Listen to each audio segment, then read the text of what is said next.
Panggilan dari yang tersalib. Bapak, Ibu, saudara-saudari yang terkasih, hari ini bacaan-bacaan suci memperlihatkan rencana Allah dalam setiap salib yang kita pikul sebagai umat beriman Kristiani. Mari kita mendalami kehendak Allah dalam permenungan Minggu Biasa ke-22. Bapak, Ibu, saudara-saudari yang terkasih, Kitab Yeremia menunjukkan kepada kita akan perjuangan Nabi Yeremia dalam perutusannya. Ia adalah nabi yang paling menderita.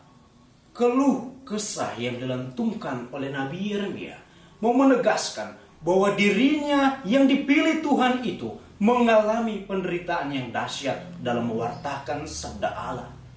Ia mendapat cemooh dari rakyat sebangsanya dan penganiayaan dari para imam pasyur. Dalam beratnya penderitaan itu, ia membagikan keluh kesah itu kepada Allah, sebab ia yakin bahwa Allah mendengarkan dan mampu meringankan bebannya itu. Nabi Yeremia menyadari bahwa derita itu memang berhebat, namun tidak melampaui kuasa Allah yang mengikatnya. Sebab ia sendiri ingin lari dari kenyataan itu.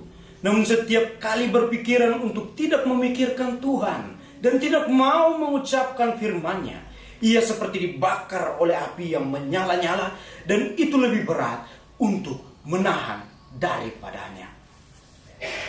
Yeremia mengajarkan akan kuasa Allah yang melebihi segalanya. Lari darinya sama artinya dengan membakar diri dan menjatuhkan diri dalam kebinasaan. Mengeluh boleh saja, tetapi tidak kehilangan harapan dan semangat untuk memberitakan kerajaan Allah. Yeremia sungguh seorang nabi sejati, sebab ia tidak kehilangan iman kepada Tuhan.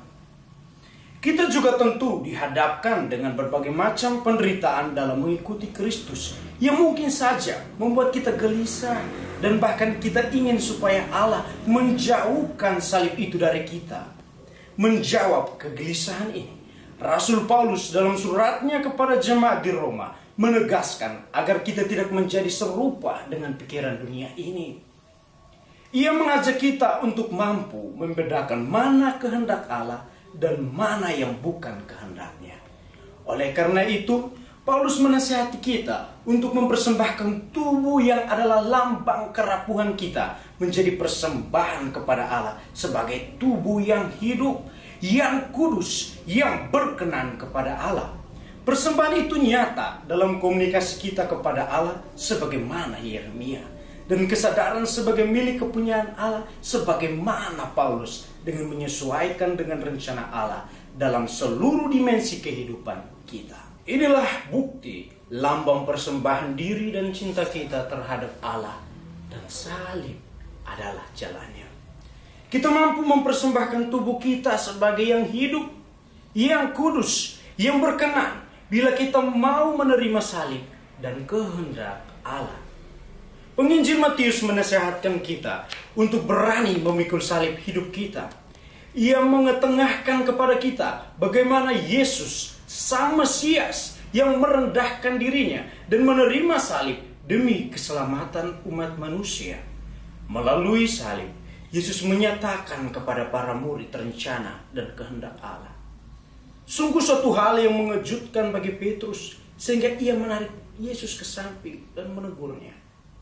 Tindakan yang menandakan penolakan atas apa yang menimpa Yesus itu, sebab ia mendambakan Yesus sebagai Mesias politis yang mampu menyelamatkan bangsa Israel dari tangan penjajah Romawi. Namun tindakan ini tidak dibenarkan oleh Yesus, sebab sikap itu tidak sesuai dengan apa yang dipikirkan oleh Allah. Bahkan dengan perkataan yang keras, Yesus berkata, "Enyahlah iblis." Untuk itulah Yesus menguatkan iman para rasul dengan berkata, "Barang siapa mau mengikuti aku, ia harus menyangkal dirinya, memikul salibnya, dan mengikuti aku." Ini juga berarti agar para rasul dan kita umat beriman untuk selalu menyesuaikan pikiran kita dengan pikiran Allah. Bertolak dari pengajaran Yesus ini, kita semakin mengerti bahwa salib ada dalam rencana dan kehendak Allah. Salib Kristus telah menyelamatkan kita dari pikiran-pikiran yang tidak sejalan dengan pikiran-pikiran Allah.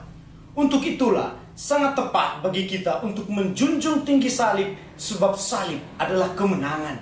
Kemenangan dalam menyangkal diri, kemenangan dalam menyingkirkan pikiran-pikiran yang bersumber dari iblis. Yesus telah menderita di salib, dan buah ketaatan pada tugas perutusan Bapa mendatangkan keselamatan kepada umat manusia. Keselamatan yang telah mengalahkan kekuatan dosa dan maut.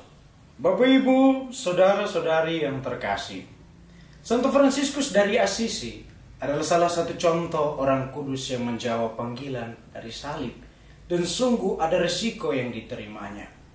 Ia meninggalkan kekayaan dan hidup dalam kemiskinan, namun ia semakin diperkaya dalam Kristus.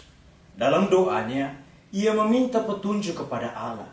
Lord, what do you want me to do?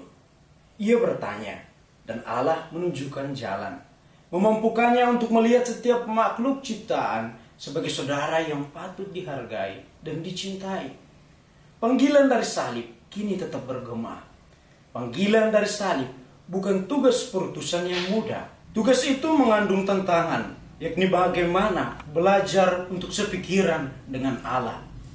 Yesus sendiri memberikan syarat kepada kita agar sepikiran dengan Allah, yakni dengan menyangkal diri, memikul salib, dan mengikuti Dia. Bila kita berjuang demi dan untuk Allah, perjuangan itu bukan kesia-siaan, sebab Allah menyertai, menuntun, dan akan memberikan berkat-berkat-Nya bagi kita. Mari kita semakin berkomunikasi dengan Allah dan menyerahkan seluruh hidup kita menjadi persembahan yang hidup, yang harum, yang kudus, yang berkenan kepada Allah, sebab kita dikasihi oleh-Nya. Amin. Pace bene.